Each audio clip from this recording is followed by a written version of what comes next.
Allah sampaikan, nahnu naqussu 'alaika naba'ahum bil haqq. Kata Allah, dengan segala keagunganku. Ingat, nahnu itu akar dari kata inna. Ya, na-nya asal dari nahnu. Ta'zimun nafsi, ta'zimus sya'ni. Masih ingat pelajaran kita di Aku Suka saat Ramadan? Ta'zimun nafsi menunjukkan keagungan Allah, ta'zimus sya'ni menunjukkan kehebatan, keagungan, kebesaran informasi yang akan disampaikan. Ya, seakan Allah ingin mengatakan, demi keagunganku, demi kehebatanku, aku sampaikan informasi yang sangat berharga, informasi yang sangat bernilai, yang sangat dahsyat, sangat hebat. Nahnu naqussu 'alaika naba'ahum bil haqq. Kami kisahkan kisah para pemuda yang hebat itu, kan? Dengan sesungguhnya. Siapa para pemuda itu? Innahum fityatun amanu bi rabbihim. Nih, kalimatnya menggunakan ini. Ya, innahum fityatun, sungguh mereka itu fityatun, anak-anak muda. Teman-teman milenial, ya. Ada ayat milenial dalam Al-Qur'an yang menunjuk para pemuda. Ingat, ini kita ini. Ya, generasi yang akan menggantikan orang-orang di masa kini, di masa depannya. Ayat ini berbicara tentang Anda. Duhai teman-teman sekalian, ada orang-orang milenial hebat, kata Allah, di masa lalu. Dan kehebatan milenial itu diukur bukan sekedar dari kehebatan instingnya, intelijensianya, kehebatan intelektualnya, kehebatan semangatnya. Bukan itu patokan utamanya. Innahum amanu, imannya yang pertama. Jadi kalau Anda ingin dikatakan seorang pemuda yang hebat, generasi milenial yang hebat, maka syarat pertama kehebatan dalam pandangan Allah itu iman. Awas, jaga iman. Kalau cuma sekedar jadi orang-orang yang intelektual, ya, punya daya dobrak yang tinggi, inovasi yang hebat, bikin aplikasi, bikin ini, bikin itu biasa. Jangankan Anda, yang belum beriman pun mampu. Itu terbuka kompetisinya. Jangankan di Indonesia, di Amerika banyak, di Cina banyak, di Eropa banyak, melimpah. Tapi perlombaan menjadi baik, hebat dalam pandangan Allah itu spesial. Sang Khalik lah. Anda disebut hebat di Indonesia, belum tentu dikenal di Amerika. Orang Cina pun mimpi belum pernah ketemu kita. Orang Eropa belum tentu pernah lihat kita. Ya kan? Tapi kalau Anda disebut hebat oleh Allah, maka langit dan bumi mengatakan Anda yang terbaik. Maka syarat pertama, generasi pemuda hebat, itu kata Allah, amanu bi rabbihim, iman dulu. Nah, kenapa mereka disebut hebat? Ini dahsyat. Saking ingin mengupgrade imannya, mempertahankan imannya, mereka menghadapi intimidasi yang sangat luar biasa. Dikejar-kejar sampai masuk gua. Ancamannya bukan hanya sebatas intimidasi, bisa eksekusi. Bukan cuma persekusi, bisa dieksekusi. Ya, mereka untuk mempertahankan iman supaya di-upgrade imannya itu sampai masuk ke gua. Saking inginnya dekat dengan Allah Subhanahu wa taala, saking ingin mempertahankan visi kehidupannya. Maka Allah katakan innahum, pakai inna, ya, harfu nasbin wa taukidin, tansibul isma wa tarfa'ul khabar, mabniun 'alal fathi la mahalla lahu minal i'rab. Huruf nasab yang mengangkat rafa ism, orang yang akan diangkatnya. Ini diangkat oleh Allah nih. Ini contoh nih, saya angkat nih. Dikenang kisahnya. Sampai kini masih diingat kisahnya. Ya. Wa taukidin, Allah kuatkan. Saya tegaskan, ini orang-orang hebat, contoh mereka. Ya. Tansibul isma wa tarfa'ul khabar, dinasabkan. Nasabkan isimnya, jadi dibuka. Ya, saya kembalikan tadi. Perhatikan baik-baik. Tansibul isma, dinasabkan isimnya, dibuka, tancapkan dengan kuat. Seakan-akan ingin mengatakan, ini orang-orang bisa menancapkan dirinya, keimanannya pada dirinya dengan kuat.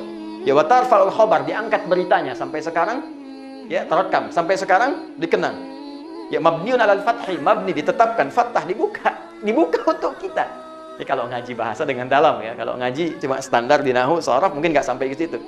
Jadi kalau kita bawa ke ilmu bahasa, itu kita dapatkan. Itu banyak makna. Banyak makna. Harakat itu ada maknanya. Mabniun 'alal fathi, dibuka.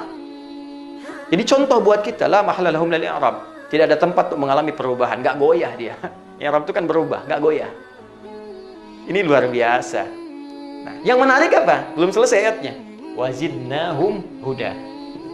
Ketika mereka mampu mengupdate imannya, mau naik ke level yang ini, sehingga merasakan kenikmatan iman, apa yang terjadi?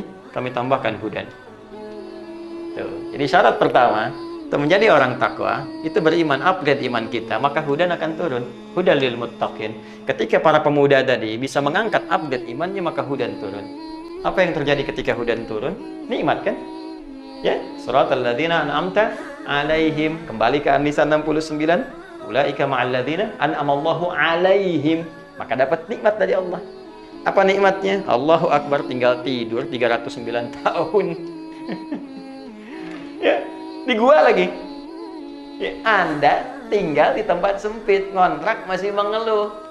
Sederhana, mereka di gua, kasur nggak ada, tempatnya keras, sinar terbatas. Tapi kalau sudah mendapatkan hudan, ya nikmat saja.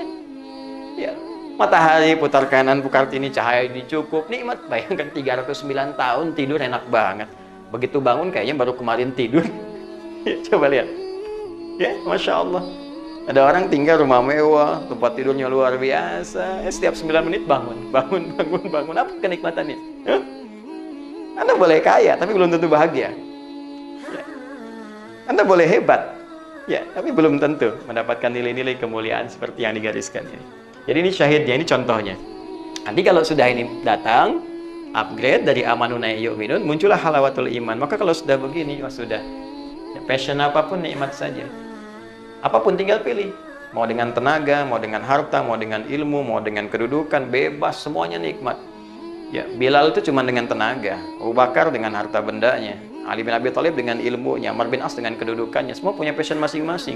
Bilal kalau mau jualan, mau dagang, bisa kaya. Sahabat Nabi banyak dikenang, bisa dimuliakan, tawaran banyak sepeninggal Nabi. Tapi kalau memilih jadi muadzin dengan tenaga saja cukup. Kenapa? Karena levelnya sudah kesini, sudah nikmat. Allahu Akbar, Allahu Akbar. Begitu azan, Nabi mengatakan, aku mendengar suara terumpahmu di surga. Aku mendengar suara terumpahmu. Bilal sederhana, baru adzan, terumpah saya sudah di surga. Ngapain cari yang lain, dengan adzan aja bisa ke surga? Itu Bilal. Cerdas kan? Yang lain cari dengan passionnya masing-masing. Ada yang usaha, ada yang macam-macam. Tapi yang saya ingin katakan, apakah yang kita kerjakan nikmat enggak? Itu aja poinnya. Nih, halawah. Sudah ada halawah enggak? Ya? Sudah halawah enggak? Sudah nikmat belum? Pekerjaan kita nikmat enggak sekarang? Hah? Kalau lebih dahsyat lagi, nggak ada beda. Saat sehat nikmat, diuji sakit nikmat, saat ada harta nikmat, kayaknya cukup nikmat gitu. Jadi semua tuh kayaknya terlihat anugerah Allah saja. Kalau sampai situ, wah udah luar biasa. Nah ini biasanya saking nikmatnya nanti hudan ini, kalau sudah masuk kepada jiwa orang beriman, naik tingkat ke sini, maka Allah akan rekatkan di hatinya. Rekat.